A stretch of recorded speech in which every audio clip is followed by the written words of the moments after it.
All right, we are live and welcome to Sigmar and Son. This is actually episode number 20. Didn't know if we'd ever make it this far. It only took 2 years or something. Something like that, but it is what it is. We're still here and still clicking. And today we have Luke Stone, aka Dad Hammer, aka Cinderfall Gaming, joining us. Welcome. No, awesome. Thanks for having me. It was nice to get an invite. Yeah, and it's we thought we would have you on. I know that you, with your name, Dad Hammer and stuff, you might have some input into what we were going to talk about. And we've always had a lot of people when we've gone to different conventions and stuff. People are like, "Man, that's so cool that you and your son are doing this and everything." And kind of how did he get involved and all that kind of stuff. So we thought we'd kind of do a little bit of a show, maybe not so Age of Sigmar focused, but more hobby focused. How did Mark get involved in the hobby? How did I get lucky enough to to be able to share my hobby with him? Brainwashing. It worked for one of two kids. We got to be honest. And the other one won't be seen within 100 yards of it. But so, maybe your odds are 50-50. Yeah, we'll see if I can get one of them. I mean, one of them is named Orion, so he might be destined to play, seeing as he's got the same name as one of my favorite Warhammer characters. But well, there you go. My son that won't play is named James T. And Timothy doesn't want anything to do with anything like that. Go figure. So anyway, that's what I'm saying. Welcome to the show. If anybody is out there live, I guess, I don't know, Mark, can you start up the YouTube? Yeah, I can do that. I think the StreamYard does show views, but it's pretty delayed though, from what I found. Delayed. Okay, so thought we'd just go. If anybody's out there and has any comments, please leave them, because our last show we did have a lot of comments with people, probably because it was scheduled ahead of time, more ahead of time, and part of the whole Adepticon at home thing. But it was fun having people involved and able to talk back and forth. So I guess let's just kind of go into what news since then. There was the Lumineth Realm Lords, and well, they weren't my thing. So yeah, they're not my. Luke, what do you think about them? I'm going to be the exact opposite. I'm 100% into the Lumineth. We're all in. His thing. Yeah, that's cool.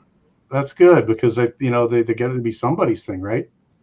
I mean, I like some of the archers with the original the compound bow looking thing. Like, they look sweet. Some of the more classical looking elves look sweet to me, I think. I'm not a fan of the big cow or the basically anything with a cow on it. I'm not a fan of. Yeah, I can't say I was initially a fan of the Lumineth, but they grew on me, especially with this image here. I think shows the cow helmets a lot better than the actual models that we've seen. But a lot of things with Games Workshop, I think a change of palette and a change of colors and a color scheme change, and a lot of people might have a different opinion on them. Yeah, I think there's going to be some painters that are going to be able to do this army incredibly just, and it'll come out probably looking a lot better than what. Yeah, this is a Warhammer community picture that I'm sharing, and it's not the Games Workshop page, but they had all the pictures of everything on one page. So, but like you said, this artwork here really looks a lot different than what I saw in their Warhammer community release. I mean, I thought when I saw the models with the cow head model, I'm like, oh my gosh, what are they thinking? Now this picture is pretty cool looking, and this, this other angle of the mountain is pretty cool looking, the mountain thing. So I think you have a valid point that it may be a different palette, a different view could be, just what they need. So, but the regular minis, and as I'm flipping through things, Not that one. Not that one. This one I think is the coolest mini that they've got. With it is neat. The light of variant. Yeah, it really shows the Games Workshop's ability to like sculpt too. Like their sculpting technology is just so much better than everyone else's. Yeah, so he's a giant mountain guy, right? But I think that that kind of side picture maybe looked a little better. And then they got the Stone Mage. I like that one. This one's okay. I like him, except when I have to transport him. Well, there's a lot of that going on with the models that we're seeing recently. Yeah, it seems like this one. I don't know if I like it, to be honest. I like the model a lot. I think, unfortunately, it's going to be hard for people that are average painters to be able to get right. And I think a lot of people will be beating themselves up over that face and getting that translucent look. I like the idea behind her. Because she's supposed to be like the exact opposite of all the rest of Lumineth. So while they're all sitting in like the light of the realm, she's in the shadow of the realm. So she's all like the dark and mysterious side of the Lumineth, while the rest are all like the high elves. Which makes you wonder if there's more, what more is coming with it. So, but yeah, I mean, like I just was saying, this piece a little smaller, and these side pieces I think are going to be, like you said, transport braking and stuff. But the regular, these guys look they look like high elves or whatever. But they just looked really. I think they look great. Cavalry look great. The cavalry looks awesome. People are complaining about these little straight legs, but that doesn't bother me. That's actually, if you look at reference art, that you actually see that. Yeah, they did go through that on the one of the things they went through and like, oh, this is actually. I can see why people think it's odd. It looks odd in a way, but it is right. Mm-hmm. Right. These guys, I think, are awesome looking. I think they're my favorite models in that range, probably. I could agree with that. So, and then these guys, like, I thought they looked kind of horrible, but the artwork for them makes them look better. So I think that maybe a darker color scheme and stuff and this being gold instead of white, like we saw in that picture, might make it. Yeah, I think it's just, I don't know, like the generic scheme they've got here is quite flat. There's not a lot to the actual scheme. It's just white with like a really light blue, which normally with high elves we're used to seeing like that really ultramarine sort of color with the white. So yeah, so anyway, that was kind of the elves. One thing that they did talk about coming was the lightning reactions, which I really like this rule that they came up with, where it is in your combat phase, you can pick, when you pick a unit to fight, you can pick 2 to fight. I like that so much better than always strikes first or, activation wars. Well, these guys can fight before these other guys who can fight before these other guys. And so I'm hoping that is the start of a cleanup process for that. Yeah, without a doubt. I think, unlike this, twists the current rules, like the core rules, rather than adding another layer on top. Mm-hmm. Right. Yeah, I think that's good for. Well, we can talk about this later, but like, not everyone gets these large, like, not everyone gets the more intricate rules as fast, and I think that adding layer upon layer upon layer is more damaging to the game than adding a small twist with one thing. Right. Without a doubt. So hey, then the next thing is these the giants, right? And what are your thoughts on them? We'll start with you, Luke. What do you think of them? I love them. I mean, I love most things that Games Workshop, most models companies in general put out. I'm just a sucker for models, but this reminds me very much of the Ogre Tyrant that they brought out that it still references the original sort of aesthetic and material that giants were like. It looks like an Ale Guzzler Gargant, but it looks obviously updated to much more modern CAD and design methods that they can do now. Yeah. But it's got that slight Age of Sigmar look on top of what was already established there. Yeah, I think if I would go to paint this, I would have a heart attack trying to paint like these knees like this. I mean, this is but I mean that's the skin and folds in the skin that they've got in here is just amazing. Now, of them all, this is my favorite. I don't know if that's true for everybody. That's my favorite. This one. I like the Kraken Eater. I like this guy. He's probably my second favorite. I think the Executioner one is probably my least favorite. Yeah, I think it's the cowl that I don't know. It covers. They've got giants have such amazing like facial features on them. It's the they cowl always have for me. Yeah, I agree. It's the cowl. I think the Kraken Eater I would like more if. So if you take, I don't like the darker skin tone on the giant as much as the. I think I like the skin tone of the. Well, what is the one I like the most called? War Stomper. The War Stomper. I like the skin tone of the War Stomper the most. Maybe if he was painted in a darker skin tone, I think I wouldn't like him near as much. So maybe the Kraken Eater, I would like just the same if he had a different skin tone. Pretty similar to me. Well, you're blind. He's pale. Yeah, he's paler. So anyway, those are. I mean, again, there's a huge amount of work here, and I don't know what you think about the about this, but I think that there, rules wise, what do you think? Is there going to be any challenge for this stuff? I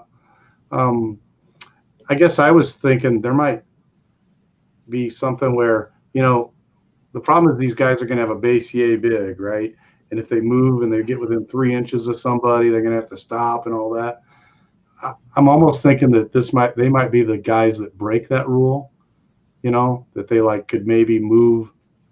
I could trample over, flying over. Type of. Essentially, even though they can't fly, they can trample through a unit and do damage to it or something. I like that. Kind of a rules way, especially the Stomper guy, right? Because otherwise I could see where you just get like a couple small guys lock it in where it sort of can't move. So it'll be interesting to see what happens with these rules for these guys. I think you predicted, and I think you're probably right, that there might be some sort of hounds or something that come with them. Some animals or something that are their pets that are that work with that army. Yeah, they either need the chaff, or they have to have something like ogres with the 10 models or something. They need one or the other. Yeah, I think that they probably will obviously have something where they're going to be able to grab objectives better. But I do think they're going to need something, and it might be interesting. A chaff guy for this might be something the size of a what's the chaos? Not the hounds, like the Furies. No, I was going to say the big things that the guys ride on the back of their skull crushers. Oh yeah, yeah. So something like that could be, their calf unit, right? But yeah, I feel like they need something. Especially everyone's calling these I guess people think they're the Knights of Age of Sigmar, which is kind of true. Everyone can take them like super mercenaries or whatever, but I feel like 40k is much different. You have shooting, and the Knights have a lot of shooting capability. Like if these guys are slow and stuff, they're not gonna be able to get up and actually get the fight unless they have some sort of range rule. And they probably, I feel like they might have like an upheaval of ground type rule or something where you can like smash the ground and smash rocks at someone 12 inches away or something like that. But so I was going to do one real thing, and then we'll try and get on to our topic. This Warcry band, the Kane, what are they called? The Caneite Stalkers. I really liked this miniature. Yeah, that's sweet looking. I give me more of these, please. I like that dude with the crossbow. He's He's sweet as all hell. Yeah, they were talking about him on stream. So the picture they show in the video of him, his right hand has a magic ball instead. He's a Doomfire Warlock on foot. Okay, that's sweet. And then, yeah, I mean, there's the people from Silver Tower. What was it? Mistweaver Sai. Mistweaver Scythe or whatever that looks kind of like this. Yeah, I could definitely see. You could take a whole army of that. What? You could take a whole army of that. I could have a whole bunch of these guys, a unit of these guys. I'd be all in on that. Painting them, I would probably kill myself, but yeah. So I definitely thumbs up for me on these guys. It'll be interesting to see how their rules are and stuff. So we will stop and get back. So I guess there was one little shout out I wanted to do was that Warhammer community published 2 solo campaigns. So like you could kind of play solo during the lockdown, the Gloomsforge Catacombs and Traga Slayers. They kind of give rules where you could basically go against a solo unit or controlled unit thing. So if you're totally desperate to play, and your wife hates you, then then you might want to look at the Warhammer community for those articles because they were something. So kind of what have we been doing kind of during lockdown? You can hear my granddaughter maybe yelling. I don't know. I have a full house. I went from I was kicked out and the other son moved back. Mark moved out. My other son moved back, and he's living here while having a house built, and then all of this crazy stuff going on. So it's I went from empty nest to full house again. So I've been doing a little bit of painting and a little bit of hobbying. Luke, what have you been doing? I just finished painting up both Warhammer Quest versions, so both Silver Tower and Shadows over Hammerhall, both just finished painting. Okay. Plus some extra Chaos Warriors on top of that. That's a year of painting for me. I think I just breached my 200 model mark for the year. Do you try and like hobby every day, like 30 minutes or something? I try to get most days. At the moment, most definitely, because there's nothing stopping me. I'm a chef by trade, so we closed pretty much as soon as all the restrictions and that hit. We were the first to close. So I've got Hydras on the paint desk for an Anvil Guard army with like 6 Hydras in it. Oh, that sounds fun. That sounds nice. I like that. Yeah, the paint there is sweet. What are you painting, Father? Well, I did these guys today, sharing my screen. I've been painting bases though. So these are my the old horrible Chaos Marauders that I've rebased, and I was doing Chaos Warriors too, rebasing them, and I did this sort of unified. 3D printed the bases. I still got to put the black on the outside, and sort of did this 4 colors of Chaos Gods there, and changed all those, and it was really wonderful because I had to pop these guys off MDF bases, and so it would pull, and I would have hunks of MDF on them, so then I had to take the pocket knife and scrape that off too. So, and I think we mentioned last show we were doing a little bit of Star Wars. Traders, X. We're trader people.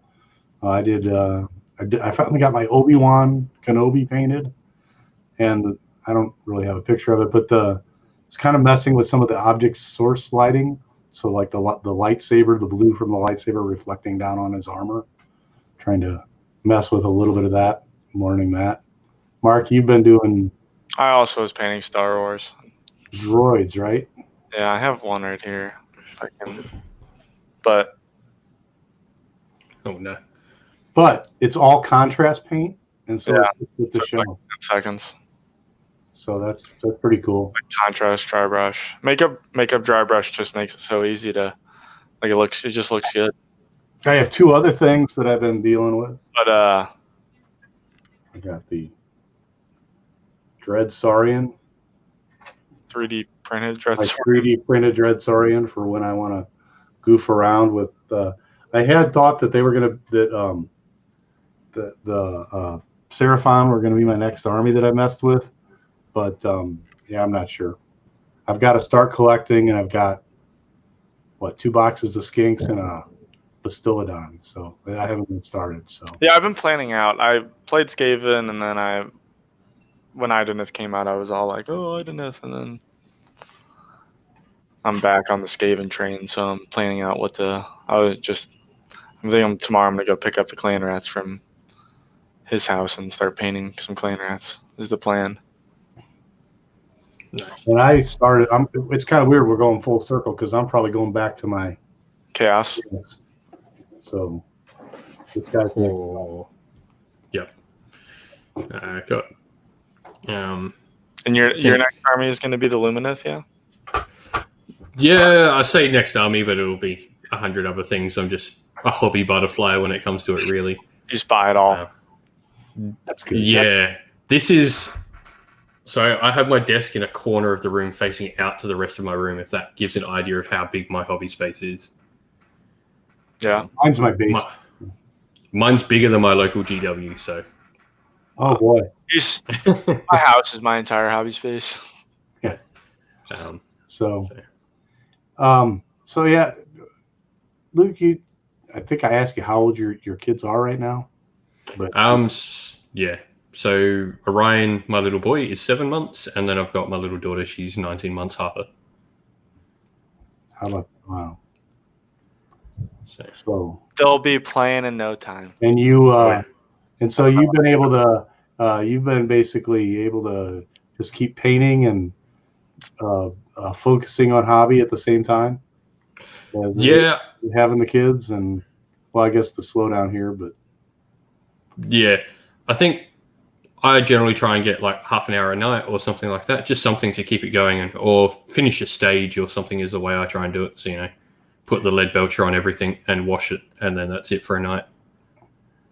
Nice. I need to get in the habit of doing that.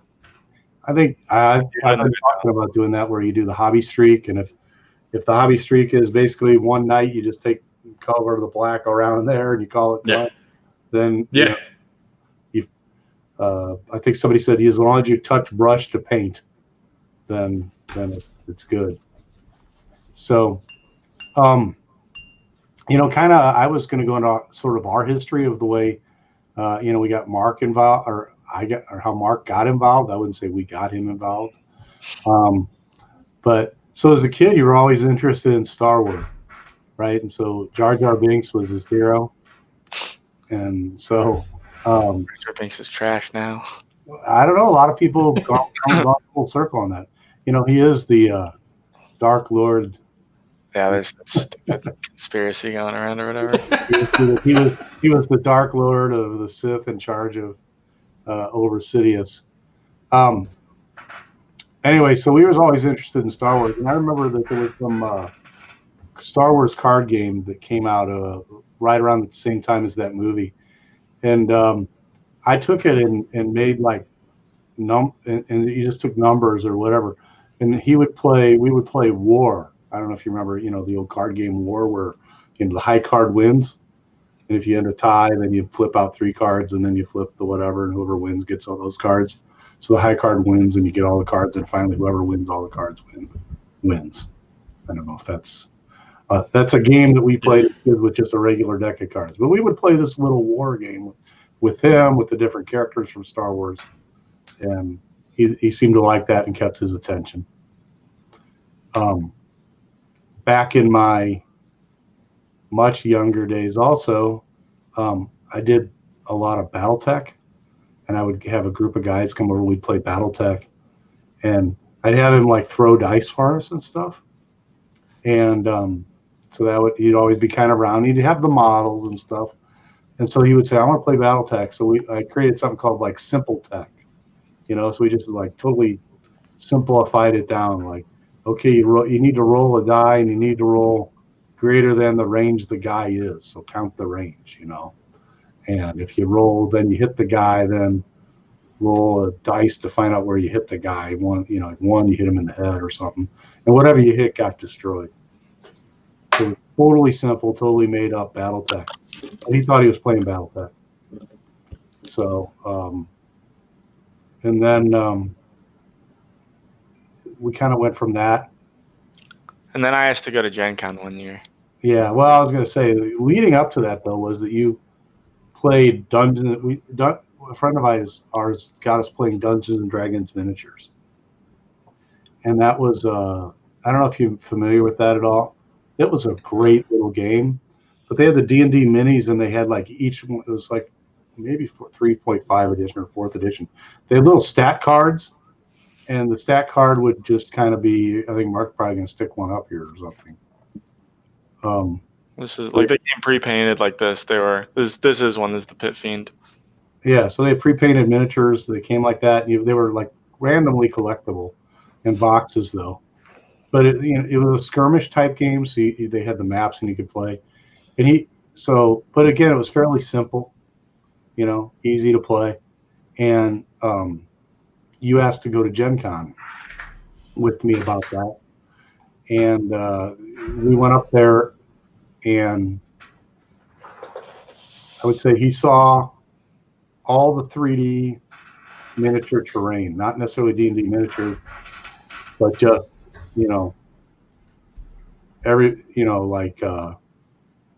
Reaper head stuff, but basically just the...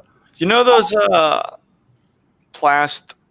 they're like the plaster molds that they had. I don't know. It was 10 years ago before 3D printing was a thing.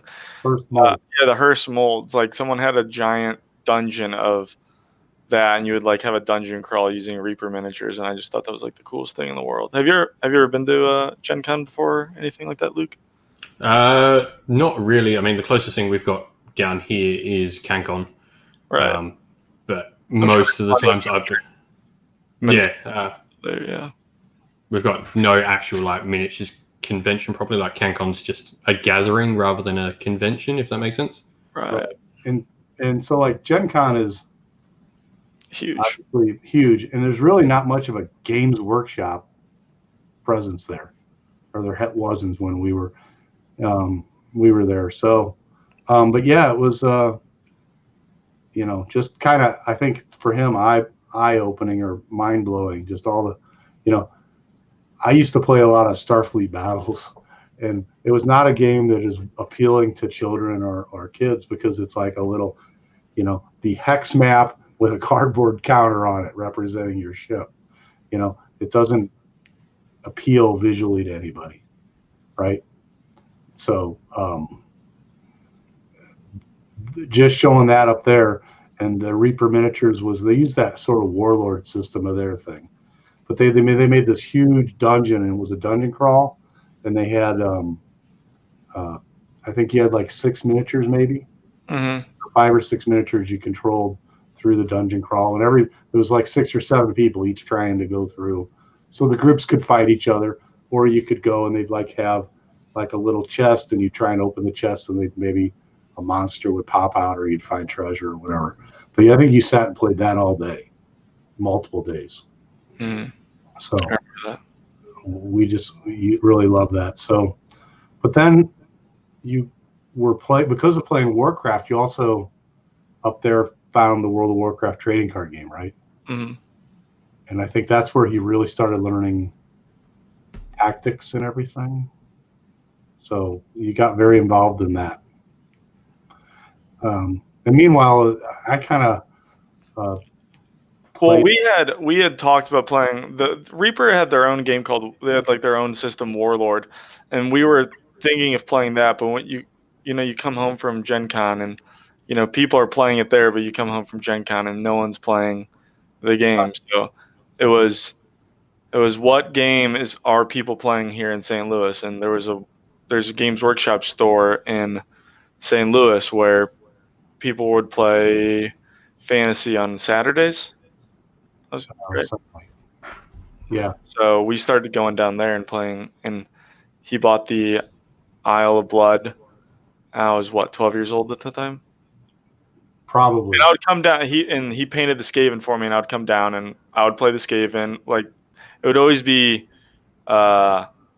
team. So me and my dad would be on a team against 2 other people, and then that's kind of how I got introduced into Warhammer Fantasy. And then that kind of just snowballed. Yeah, and so I think one of the reasons you love Skaven was, I wrote down in these notes here that they were zany and fun and fantastical. I mean, Luke, I don't know if did you play 8th edition or 6th edition? Yeah, so I've played Fantasy since late 4th edition. Holy cow! So I got introduced very, very young into like Hero Quest. Fun enough, by one of my uncles, and me and my cousins picked it up and we ran with it from there. And so yeah, I played Skaven for the majority of my Warhammer Fantasy days. There you go. I love all the randomness that they have. They don't quite have what they used to have anymore. Yeah, in fact, I like them better because of that. Because I guess I don't know if you were going to play like tournament or whatever, right? But yeah. But they just certainly are missing their wacky, crazy. Oops, I blew up. Dude, the artillery dice was my favorite thing in the world. What's that? Scatter dice. The scatter dice in the air. Yeah, like, well, I love the Doom Wheel. Like, power strength 10 or whatever. Like,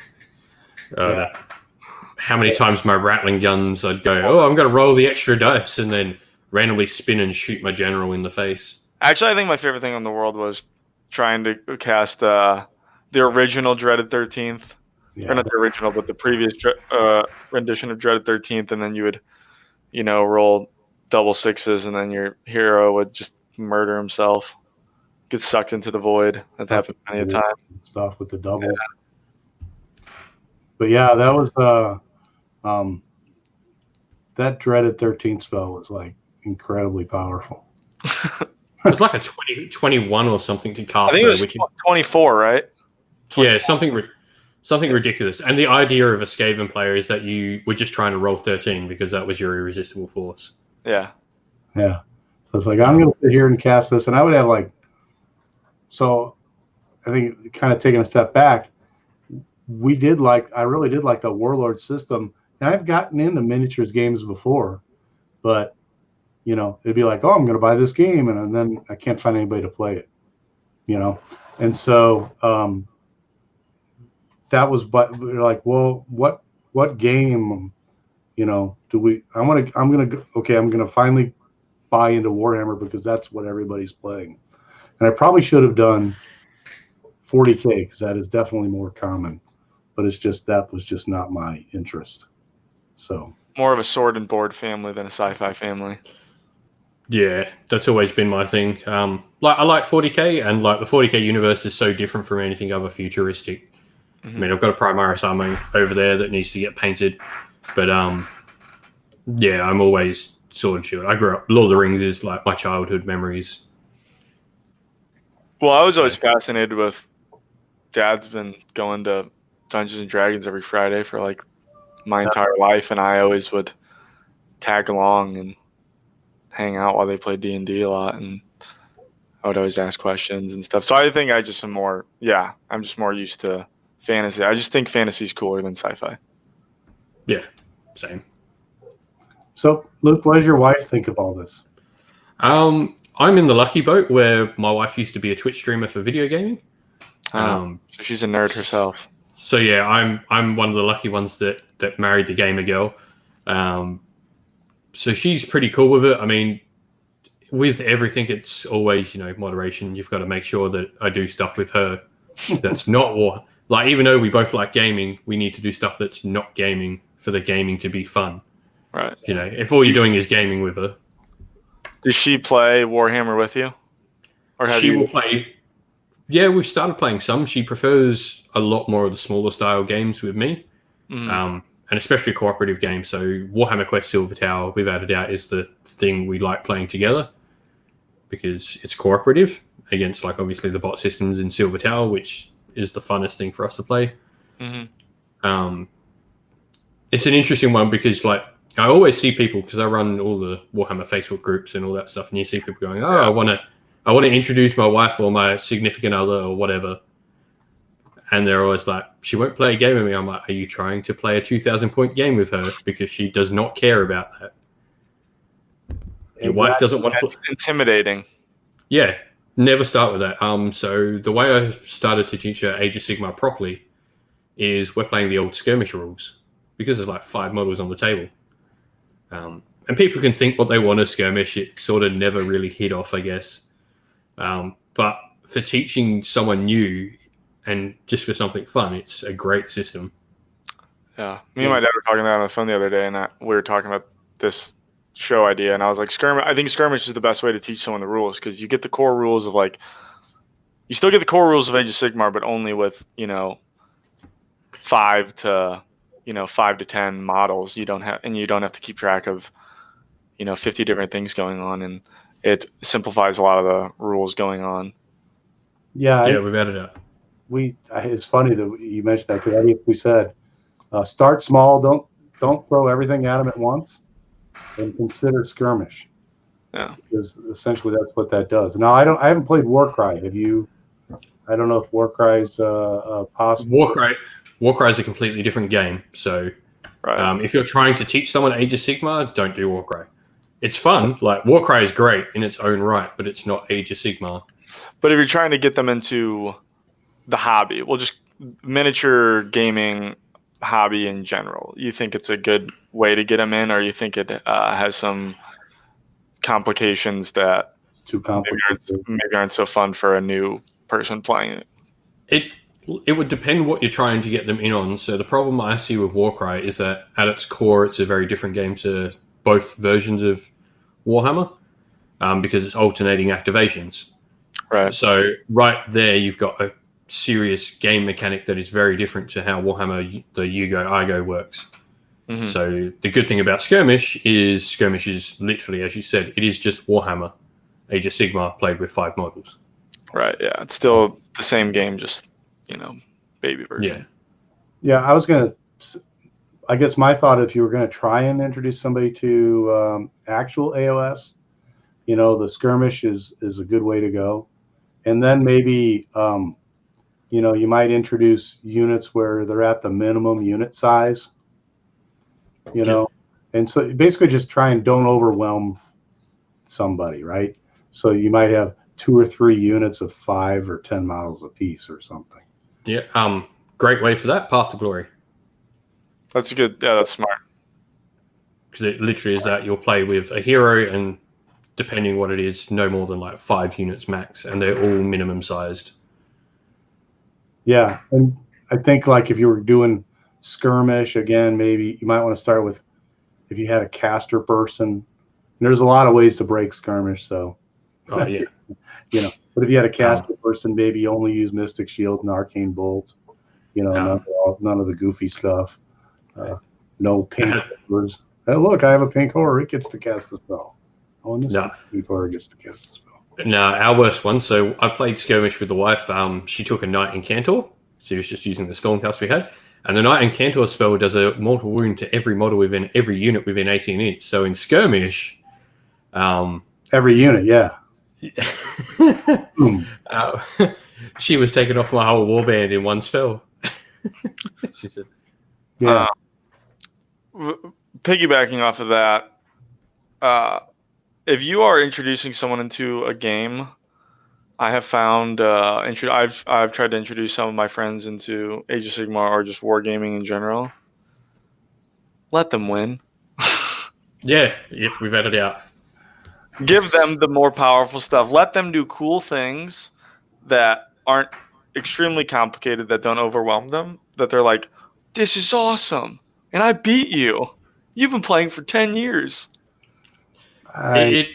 It's tried and tested. It's a reason why you go into like a Games Workshop store, and it's why starter sets are unbalanced.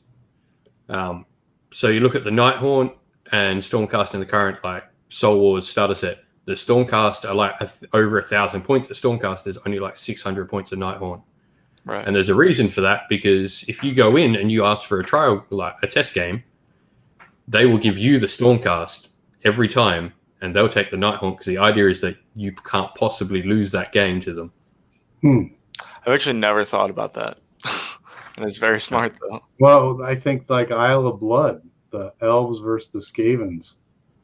Like, Elves win so much. Yeah, because we actually had Isle of Blood, and we played it when we first started when we weren't really. I remember getting smashed. like, how's this work? This is not balanced at all. Yeah, no, that Griffin wrecks everything in that Skaven army. Mm-hmm. And 10 sword masters. Oh dear God, they annihilate everything in that half. Right. So, I guess under the keep it simple. I think I'd even, if you were trying to introduce somebody to AOS, I don't even know if I'd use command abilities or command points at first. Just kind of like, hey, I'm going to teach you how to move and attack and do a combat and defense, and then go from there. I wouldn't even use like half the rules on a war scroll. So it's the issue I have with like the current one is like Sequitors are such a deep war scroll. Same with Evocators. I think the first Age of Sigmar set they did really well in that the Liberators had so minimal rules on their war scroll. The only additional rule Liberators get is against the hero in the Khorne side, they get +1 to hit. Right. Yeah, some of this, with the keep it simple, maybe just try to only use battle line units that are, that don't have many rules to them. Like the Liberators are like probably the best example of that. But even like Chain Rasp is like introducing the whole ethereal thing is even kind of complicated if you're extremely new to wargaming in general. Yeah, I think there's a lot of interesting armies out there, and there's a lot of ones that I do think one of the best ones to get someone to start playing is probably Ogres, because I've heard Ogres because smaller numbers. Yep, small numbers, and the idea is to get across the table and smash. Yeah. Well, they're also good in terms of hobby, right? If we're going to talk about getting your loved ones or a friend or your son or daughter into the game, they're easy to paint. They're fun to paint. They're bigger. I always find that bigger things are a lot easier to paint than, those tiny little minute details that you're trying to. They're forgiving. Yeah, they're forgiving. That's the perfect. I will say it wasn't until I got to GW products that I really learned how to paint, and that was sort of at the GW store. The washes and stuff. I used to do, some of the Legions of Steel and the BattleTech stuff, but we never had washes, and you just had paints, and I never really knew how to do the multiple layers and everything. So that was a big deal.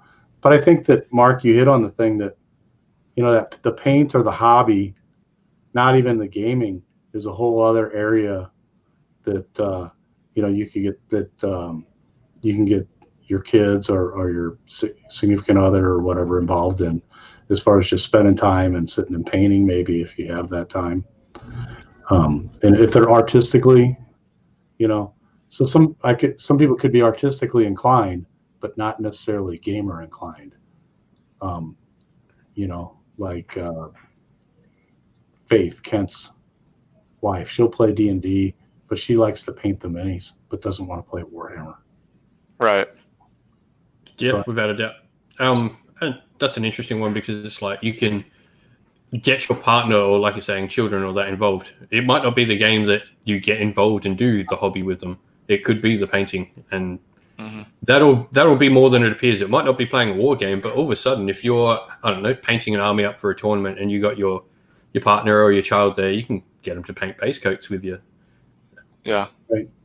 And painting, it's something to make the time go faster too if you're painting with someone rather than just by yourself. We had our first year at Adepticon. My wife Lisa, Mark's mom, got involved a little bit. Well, I don't know what I'm supposed to say. Anyway, she got involved a little bit. She did the the green stuff roller for you. Yeah, she's like a big cake maker, so I got her to. Yeah, she does 3D. Makes like these amazing 3D cakes and stuff. And so she was using the green stuff roller. And then she actually helped me with my Tomb Kings the next year, where she, instead of using green stuff, she was suggesting using gum paste, which is what you make the flowers for on like wedding cakes and stuff. Yeah. And so we used gum paste with a 3D roller to roll out stuff, which then I painted and stuff. So that was something where she helped us build the army. And go to her and say, what is this color? What do you think of this color combination and stuff? But does your wife help you paint, Luke? Yeah, so the last time we really got painting together was for SAGT. I made which is South Australian Grand Tournament, run by Mike from Doom and Darkness. Mm-hmm. I said I would paint 100 pieces of terrain for the event. Oh. Because if that doesn't say how big my personal collection of Warhammer is, it's all yours as well. Oh yeah, that was 100 pieces of my terrain. So you need a storage for that, my friend. Yeah. I've got a whole like roofed high shelf in here that stores all the terrain. So she actually helped with that, and we smashed out the terrain together. That was a lot of fun because it's just dry brushing. So it's like, or one of us would dry brush, the other one would pick out details. Yeah, it's quick and dirty. It's easy. I've had Abby. I mean, Abby would never be caught dead playing a game with me. She'll play Ticket to Ride and stuff, but God forbid I could get her to play a miniatures game. Abby's my wife, if anyone doesn't know. But she has expressed that she would like to paint with me. She's like, I should really do that because that's neat and that's cool. And she does, she likes her crafts and stuff like that. But so that's one way to get, like, if you are really struggling to get your family member into the hobby of playing and you want someone to play with, well, maybe meet them halfway if they're looking to paint. I mean, if that's what you can get, I mean, it's better than nothing. And who knows, them painting all these miniatures, they might want to say, wow, I want to do something with these instead of just look at them. Yeah, without a doubt, like the paint could be effectively the gateway drug into it for someone. Right. But I think an important thing to say as well, though, is sometimes they just don't want to, and they have no care, and they'll never want to. And it's important that you know that, okay, they've said they don't care, to know when, okay, they generally don't care for it. That's my brother. Yeah. There's no point pushing it if they actually don't care. Yeah. Right. I remember one time we sat down to play. My dad sat me and my brother down to play a game of Legions of Steel. I don't know if you're aware of the game, Luke. It's it's basically Space Hulk. Basically Space Hulk. Oh, nice. And Mark is like, this is so cool. And my brother just was like, oh my God, just get me out of here. So, and that's when, one time we went to, not going to work. Mark went to Las Vegas, and Mark was playing in the WoW World of Warcraft Championships. And my other son, who's 4 years older, so he's 6 years older. 6 years older, whatever. So whatever. I'm just tired. Anyway, so he's 6 years older. Anyway, he went and was actually old enough to do other things other than World of Warcraft. But you'd go do that, and he came in that one day, and he's like, it smells like gamer funk and shame. Yeah, he really. So yeah, he was like, I'm not going to be caught dead in there. Really the Miss Teen USA was there at the same hotel at the same time as this World of Warcraft trading card game convention. It was quite a different extreme of people. Yeah, that was funny. Yeah, it's that's an interesting one. Like on like the people you see around the hobby that you don't expect to be in the hobby. So can't say names, but I know a Games Workshop store manager from where I am at one point was a heavyweight MMA champion in the world at one point. Well, I don't know if you guys did. You see the Henry Cavill thing? Yeah, Like Yeah, the world went crazy with that. yeah, I think Ed Sheeran did it the other year as well. Yeah, I think nowadays like D&D, the games like nerd culture is much more accepting, right? Right. I wouldn't even say D&D's nerd culture anymore. It's probably more pop culture because it's... Yeah, you're right. You're probably right. It is extremely pop. But I mean, there used to be a stigma to it, right? I think that stigma's been quite... I think that stigma's like lifted, basically. You can... I used to be in high school. I would be afraid to tell my friends I played, miniatures games, and now I'm just like, well, I play miniatures games, whatever. And I have people at work that will like give me, they give me shit about it. And then I show them these miniatures, and like, that's really cool, man. Like, how did you do that? Yeah. Yeah. See, my high schooling issues with like all Warhammer and stuff like that was sort of alleviated by the fact I played at a national level of sport at the same time. So. Oh wow. No one worried about the nerdy things I did behind the thing because I was a sports ball person. But yeah. Mark actually played ice hockey in high school. Yeah, it didn't matter. It didn't matter though. Cannot skate for crap. Well, I don't know how many ice rinks are down in Australia. One. Well, one in my state. That's it. Yeah, so. I think you have a better excuse than some of us.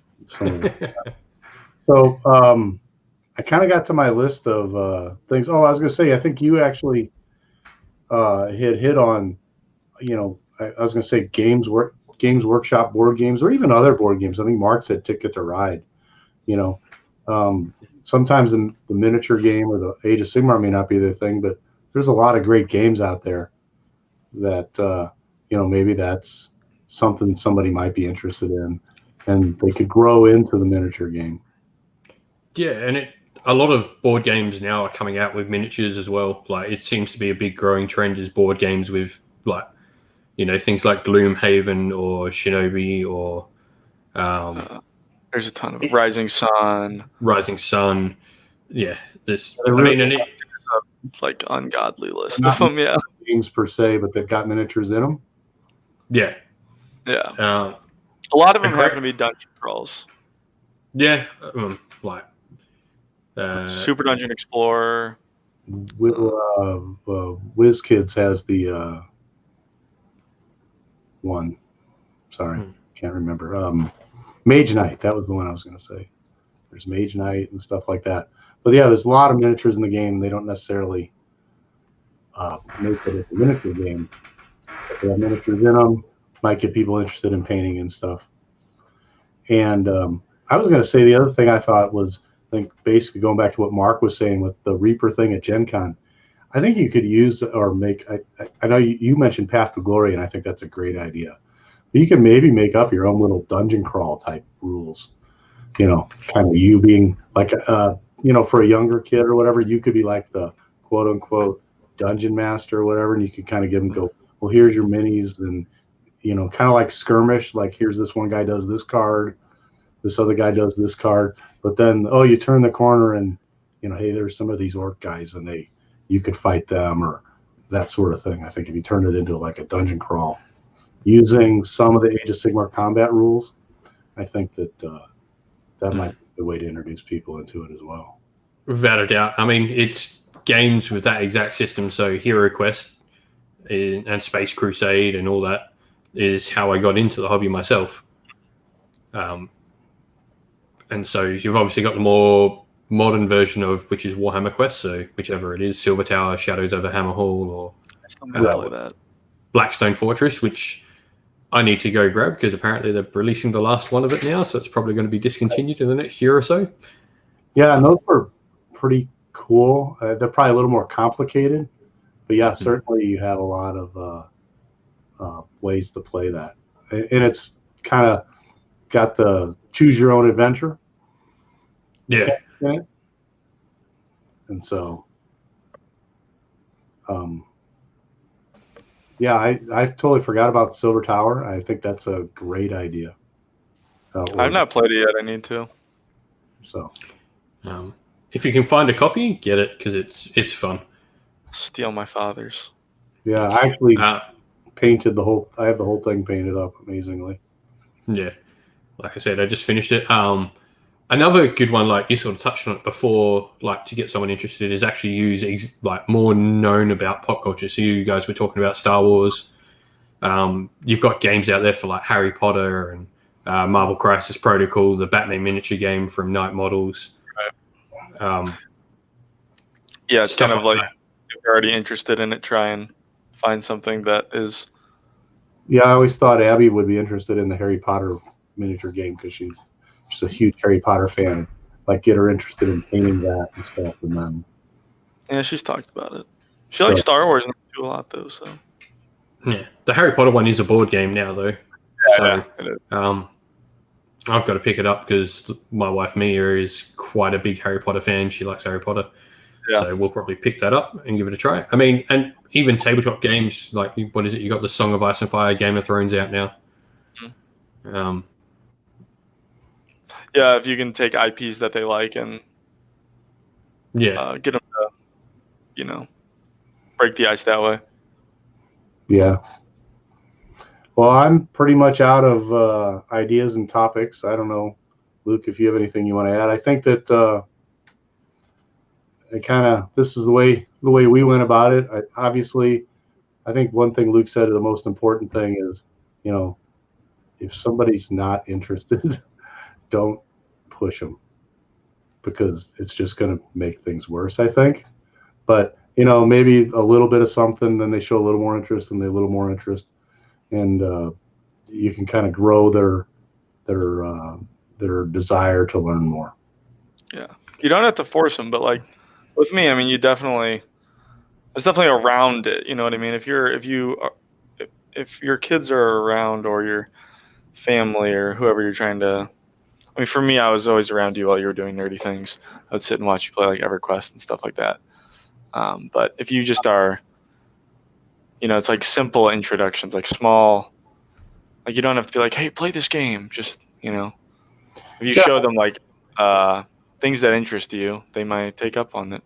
Yeah, like, what Tom at Warhammer Weekly is talking about, his kids getting involved in the game and stuff. And it sounds like he's not, pushing it on them. It's more that they're, again, watching him do everything, want to emulate kind of what he's doing, and they're interested. So they're getting involved by painting or doing some other things.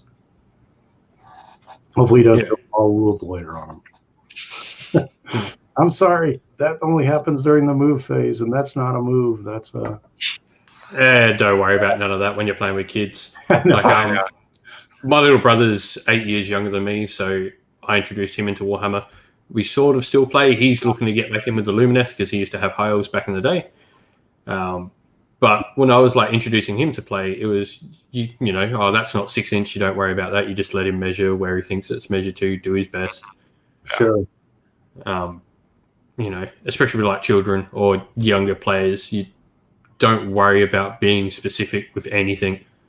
Yeah. They accidentally pick up that 3 when they're supposed to hit on 4s. Who cares? I think the biggest thing is the visual appeal. And that, I think that's what you got you involved in wanting to play it, Mark. And, some just having that visual appeal of something more than a Candyland board, or, so painted models will get your kids interested. 100%. That's what got me interested. I was like, look at all this painted terrain and all these painted models. I want that. And now I can't force myself to paint anything. Yeah. He paints better than I do because he has better eyes. All right. Well, anyway, that's about it for tonight for me. Anybody have any last words of wisdom? We'll call it a. I have no last words. I am. I only got like 2 hours sleep, so I'm kind of out of it, honestly. Okay. Yeah, I was up till 3 a.m. my time editing the video. Oh no. Yes, Luke, go ahead and give a plug for your channel. So I'm Dad Hammer from Cinderfall Gaming. You can find Cinderfall Gaming on Facebook or YouTube. Go give us a like and subscribe and all that sort of jazz. You probably know him because he runs everything. You run all the Facebook groups. Facebook groups.